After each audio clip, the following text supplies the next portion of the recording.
సత్యజనాలోరణ అచ్చదినాలేమోగాని సత్యజనాలోరణ అచ్చే ఎల్లలు దాటిన నల్లధనము తెచ్చి పంచుతనే ఎల్లలు దాటిన నల్లధనము తెచ్చి పంచుతనే నయా పైస వంచలేని నయ వంచన రోరణ నయా పైస వంచలేని నయ వంచన రోరణ ప్రతి ఒక్కరి ఖాతాలో 15 లక్షలనే ప్రతి ఒక్కరి ఖాతాలో 15 లక్షలనే లక్షలేమోగాని భిక్షగాల చేసెరోరణ లక్షలేమోగాని భిక్షగాల చేసెరోరణ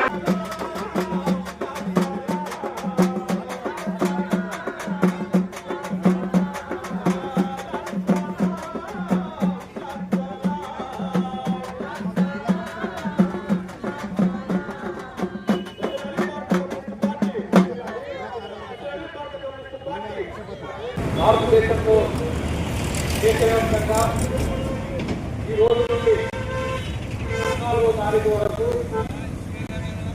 పాదయాత్ర కార్యక్రమాన్ని దేశవ్యాప్తంగా అన్ని పట్టణాల్లో అన్ని గ్రామాల్లో అన్ని నగరాల్లో గల ఈ యొక్క పాదయాత్ర భారత కమ్యూనిస్ట్ పార్టీ ఆధ్వర్యంలో చేపట్టడం జరుగుతూ ఉంది. ముఖ్యంగా ఈ దేశంలో ఉన్నటువంటి ప్రజల సమస్యలు పరిష్కారం కావాలని చెప్పి ఈ యొక్క పాదయాత్రను భారత కమ్యూనిస్ట్ పార్టీ ఈ దేశం లోపల కొనసాగిస్తారు. ప్రభుత్వాలు వస్తా ఉన్నాయి, పోతా ఉన్నాయి, కానీ ప్రజల సమస్యలు ఎక్కడ కొంగడి అక్కడే ఉన్నట్టుగా ప్రజల సమస్యలు పరిష్కారం కావడం లేదు. ఈ దేశంలో ఉన్నటువంటి యువకులకు ఉద్యోగాలు రావాలని చెప్పి, ఉద్యోగాలు ఇస్తామని చెప్పి అధికారంలోకి రావడానికంటే ముందు అన్ని పార్టీ మేము అధికారంలోకి వస్తే ఉద్యోగాలు ఇస్తామని చెప్పినటువంటి పార్టీలు అధికారంలోకి వచ్చిన తర్వాత మరి యువకులను మర్చిపోతా ఉన్నారు, ఉద్యోగాలు ఇవ్వడం లేదు. అదే పద్ధతిలో గత 12 సంవత్సరాలుగా ఈ దేశాన్ని పరిపాలిస్తున్నటువంటి ప్రధానమంత్రి అయినటువంటి మోడీ గారు ఆయన మొట్టమొదటిసారి 2014లో ఎన్నికల సందర్భంగా నేను అధికారంలోకి వస్తే సంవత్సరానికి 1 కోటి ఉద్యోగాలు ఇస్తామని చెప్పి 12 సంవత్సరాలు అయితే ఉన్నది. 12 సంవత్సరాలలో 12 కోట్ల ఉద్యోగాలు రావాల్సి ఉండే. ఉద్యోగాలు రావడం లేదుగా ఈరోజు ఉన్నటువంటి ఉద్యోగాలే ఊడిపోయేటువంటి పరిస్థితి ఈరోజు ఈ ప్రభుత్వాల విధానాల వల్ల వస్తూ ఉన్నది. ఎందుకంటే ప్రభుత్వ రంగ సంస్థలన్నింటినీ కూడా ప్రైవేట్ పరం చేస్తూ ఆదాని అంబానీల పరం చేస్తూ ఉన్నటువంటి ఉద్యోగాలను కూడగొడుతూ కొత్త ఉద్యోగాలు ఇవ్వకుండా యువకులను మోసం చేస్తా ఉన్నాయి ఈ ప్రభుత్వాలు.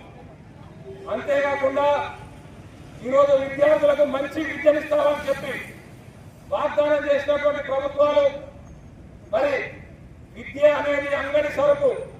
ఎవరి జేబు నుండి అయితే డబ్బులున్నాయో, ఎవరి దగ్గర అయితే లక్షల రూపాయలు ఉన్నాయో వాళ్ళు ప్రభుత్వ విద్యను కాదని ప్రైవేట్ విద్య లోపల విద్యను కొనుక్కునేటువంటి పరిస్థితి ఈరోజు ప్రభుత్వాలు అనుసరించేటువంటి విధానాల వల్ల ఈరోజు విద్య ప్రైవేటీకరణ అయితా ఉన్నది. ఈ దేశవ్యాప్తంగా దాదాపుగా 1,20,000 ప్రభుత్వ పాఠశాలలను మూసివేయడం జరిగింది. విద్య అనేది అంగడి సరుకుగా మారింది. మెరుగైనటువంటి విద్యనిస్తామని చెప్పినటువంటి హామీగానే మిగిలిపోయింది. అంతేకాకుండా మొన్నటి వరకు జంతర్ మంతర్ లోపల విద్యార్థులు పెద్ద ఎత్తున ఉద్యమం చేశారు. పేపర్లు లీక్ అవుతా ఉన్నాయి. డబ్బులున్నటువంటి వాళ్ళు మరి లక్షల రూపాయలు ఉన్నటువంటి పెట్టుబడిదారులు, పెత్తందారులు పేపర్లను కొనుక్కొని ఇంట్లలో కూర్చొని మరి పరీక్షలు రాసి మెడికల్ సీట్లను సంపాదిస్తా ఉన్నారు. మరి నిజంగా పేదవాడు కష్టపడి చదివితే వారికి మెడికల్ సీటు రావడం లేదు. అలాంటి పరిస్థితి ఈ దేశం లోపల ఉన్నది. అందుకనే విద్యా వ్యవస్థ మారాలి, యువకులకు ఉద్యోగాలు రావాలి, ప్రజలకు మెరుగైనటువంటి వైద్యం కావాలని చెప్పి భారత కమ్యూనిస్ట్ పార్టీ డిమాండ్ చేస్తా ఉన్నది. ఈరోజు ప్రభుత్వం వైద్యశాలలు, మెడికల్ హాస్పిటల్స్ ఏవైతే వరంగల్లో ఉన్నటువంటి ఎంజిఎం కావచ్చు, హైదరాబాద్ లో ఉన్నటువంటి గాంధీ ఆసుపత్రి కావచ్చు, నిమ్స్ కావచ్చు, ఆ ఆసుపత్రి లోపల మరి మెరుగైనటువంటి వైద్యం ప్రజలకు దొరికేటువంటి పరిస్థితి ఉండదు. మెరుగైనటువంటి వైద్యం కావాలంటే ప్రజలు కార్పొరేట్ వైద్యానికి పోవాలి, కోట్ల రూపాయలు మరి వెచ్చించుకుంటే తప్ప వైద్యం అందేటువంటి పరిస్థితి ఈ దేశంలో లేదు.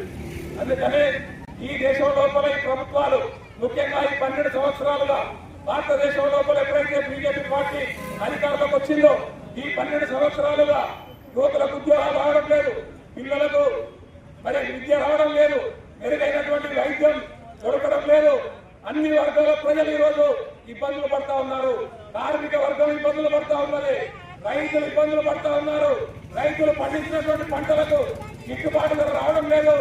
రైతులు పండించినటువంటి పంటలకు గిట్టుబాటు ధరకు రాకపోగా ఈ రోజు మార్కెట్ లోపల కొన్నామంటే మరి ధరలు ఆకాశం ఎదుగుతున్నటువంటి పరిస్థితి ఈరోజు మనం చూస్తా ఉన్నాం. ఒకవైపు ధరలు పెరిగిపోతా ఉన్నాయి, రైతులకు గిట్టుబాటు ధర రావడం లేదు, వ్యవసాయ కూలీలకు అన్యాయం జరుగుతూ ఉన్నది.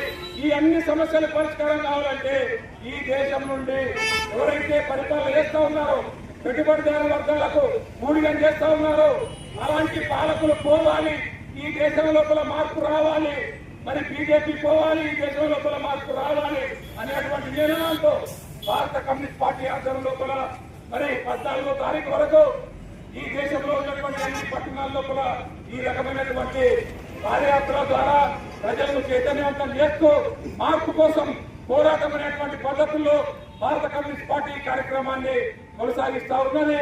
మరి ఈ కార్యక్రమం మడికొండకు విచ్చేసినటువంటి సందర్భంగా ఇక్కడ ఈ యొక్క జాతాకు స్వాగతం పలికి జాత చెప్పినటువంటి మాటలు విన్నటువంటి మడికొండ ప్రజలందరికీ పేరు పేరున మరి ధన్యవాదాలు తెలియజేసుకుంటూ ఈ యొక్క మార్పు కోసం జరిగేటువంటి పోరాటంలో ప్రజలంతా భాగస్వామ్యం కావాలని చెప్పి అందరికీ పేరు పేరున విజ్ఞప్తి చేసుకుంటూ సెలవు